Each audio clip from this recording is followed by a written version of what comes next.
Ada beberapa permasalahan atau poin di balik pertanyaan itu.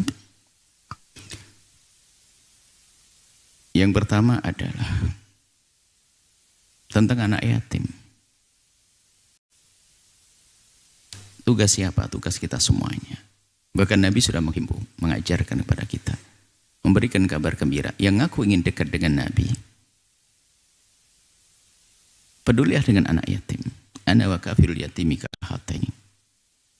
Aku dengan orang yang mengkafalah. Mengkafalah itu yang mencukupi kebutuhan anak yatim. Adalah seperti ini di surga. Artinya dekat sekali dengan Nabi. Kami tekankan masalah kafalah.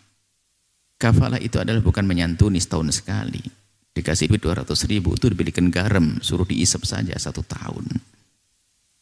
Kita perlu membangun kafalah ini bagaimana menjaga mereka sampai sukses.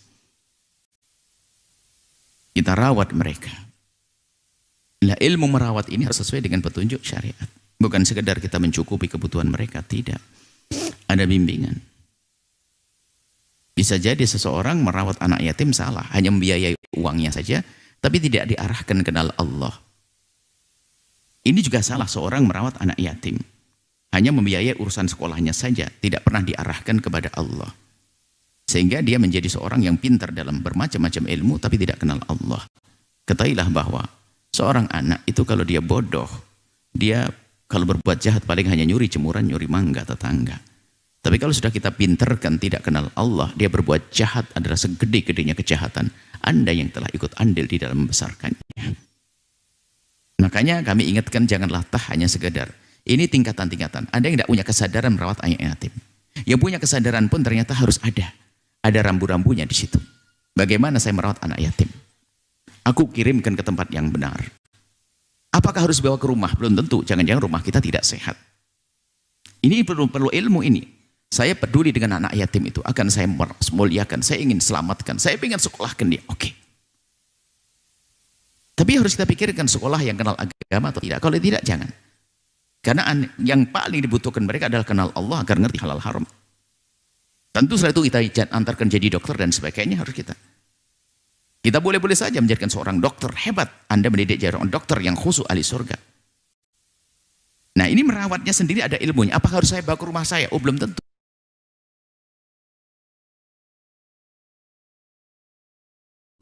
Anda tidak sadar bahwa mereka bukan mahram. Anak yatimnya laki-laki, istri Anda perempuan, wahai bapak. Dia bukan mahram, selagi bukan keponakannya. Dan kadang tidak diperhatikan sisi syariat di sini. Sehingga seolah-olah dia melakukan sebuah kebaikan, ternyata ada pelanggaran-pelanggaran. Kayak gitu. Kemudian juga, apakah kita buat panti asuhan untuk mereka? Ntar dulu. Sebab panti asuhan pun bisa saja menjadi satu alat untuk mencari uang. Anak yatimnya tetap makan kerupuk, ustadznya panti asuhan makan di resto terus. Apakah tidak boleh semacam itu? Lihat. Ini kan perlu ilmunya, tapi jelas tugas kita. Dan pangkatnya tinggi kalau kita ngurusi anak yatim. Sebab kejahatan terselubung di balik, biasa saja di balik ngerawat anak yatim. Sebab anak yatim kalau disuarakan semua orang penyuh, ingin membantu. Karena anak yatim, anak yatim, anak yatim. Cuman kita perlu jujuran orang ngurusi anak. Maka dalam Al-Quran kan kalau ngurusi anak yatim hendaknya mengkana honiyan fal istafif. Hendaknya orang kaya agar dia bisa menghindar dari makan anak yatim. Kalau kaya jangan makan sedikit pun dari harta anak yatim atau dari santunan yang diberikan anak yatim. Untuk anak yatim hanya untuk anak yatim. Istafif.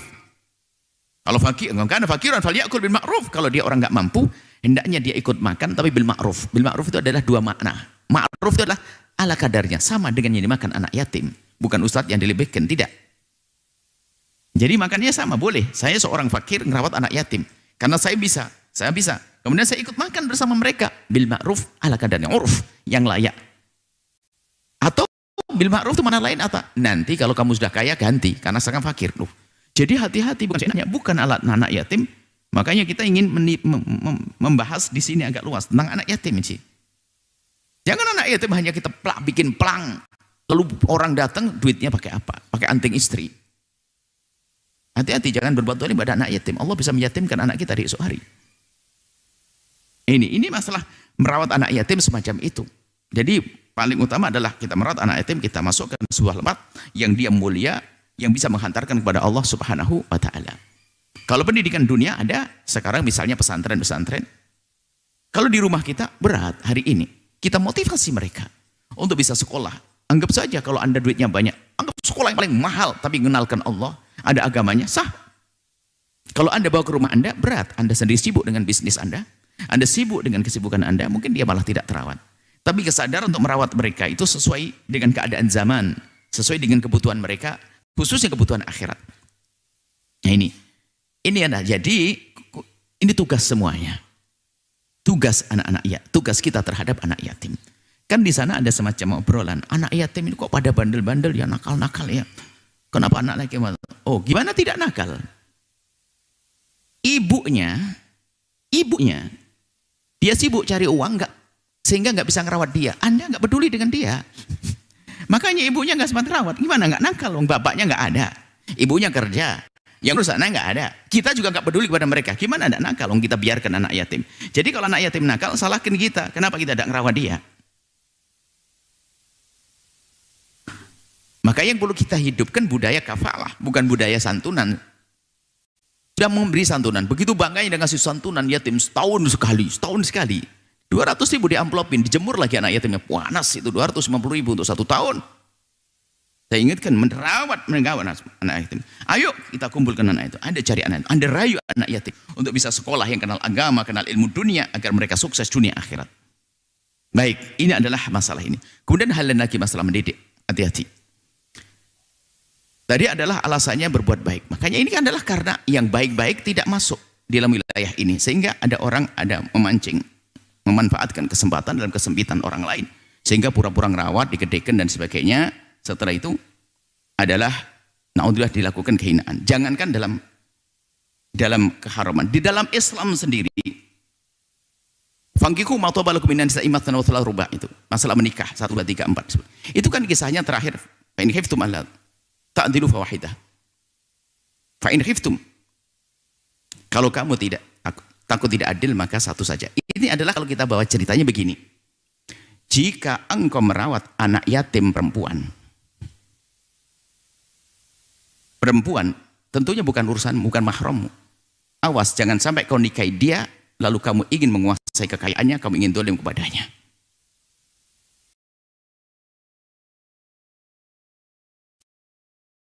Rambul itu apalagi memanfaatkan kesempatan dalam kesempitan. Yang menikahi anak yatim harus waspada dia. Jangan-jangan melirik anak yatim punya harta tersembunyi atau bagaimana, atau memanfaatkan ke terburukannya, memanfaatkan keyatimannya, sehingga dia mencari kesempatan untuk menghadirkan kasih sayang dan sebagainya. Tapi di baliknya ada akal busuknya. Loh, kalau memang orang baik, memang dia laki-laki, dia perempuan, nikahi dengan adil, dengan benar, sah. Bukan dengan cara, mohon maaf, melakukan kehinaan-kehinaan semacam itu. Ini juga ada hubungannya dengan masalah waspada dengan syariat. Kita tidak bicara tentang anak yatim saja. Seorang ustadz yang tidak takut pada keharaman bisa saja masuk wilayah ini. Dekat dengan muridnya, semakin dekat dengan muridnya, berduaan dengan muridnya. Akhirnya bisa melakukan keharaman dengan muridnya, bukan masalah yatim piatu saja. Maka itu semuanya kejadian adalah di saat syariat tidak diindahkan. Syariat tidak perhatikan. Sehingga mentang-mentang dia ngerawat, seperti bahasanya seperti adik sendiri, seperti saudara sendiri, seperti anak sendiri. Dibawa kemana-mana dan sebagainya. Semuanya punya syahwat, bisikan-bisikan setan yang semula mungkin juga tidak ingin berbuat zalim.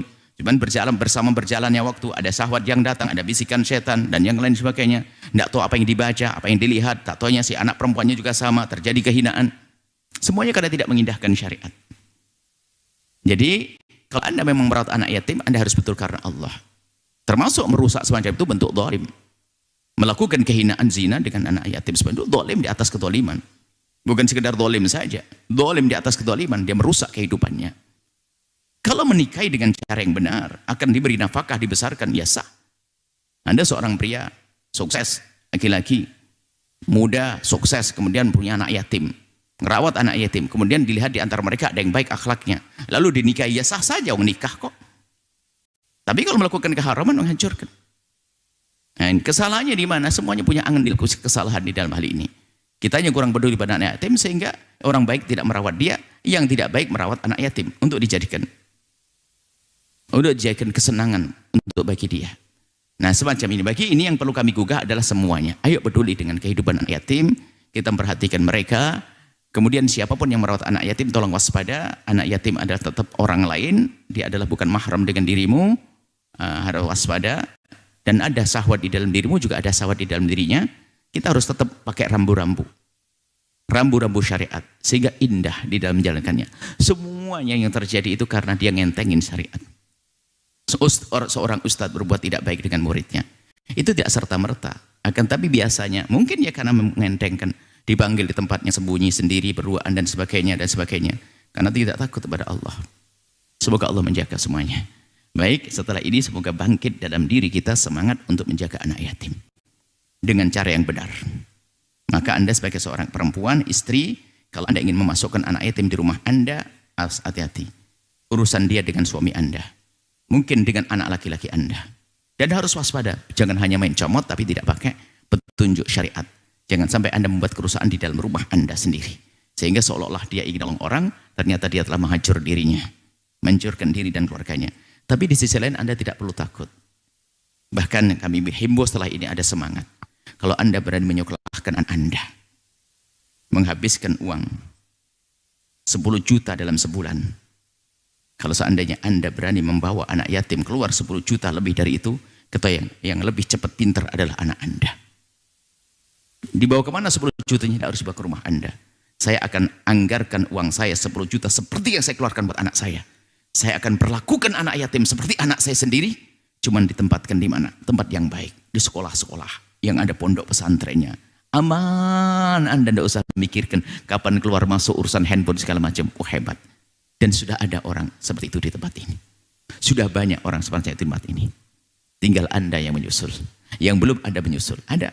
Saya siap memberikan beasiswa kepada anak-anak. Saya pengen anak saya terangkat. Tidak perlu Anda bawa ke rumah Anda. Karena rumah Anda rumah tidak sehat. Rumah tidak sehat bukan tidak sehat. Ya. Rumah yang sering Anda tinggal. Anak yatim laki, anak Anda perempuan. Berkumpul di rumah. Nonton TV bersama. Anda pergi. Na'udzubillah. Haram. Kalau sudah dewasa nanti. Ini saja yang bisa kami sampaikan. Jadi permasalahan tersebut permasalahan bersama. Ayo kita punya kesadaran bersama untuk mengangkat anak yatim. Ana wa kafilu yatimi kahataini dan seterusnya. Waspada dan takutlah kepada Allah. Tegakkan syariat, maka semuanya akan menjadi indah. Allah alam bisawab.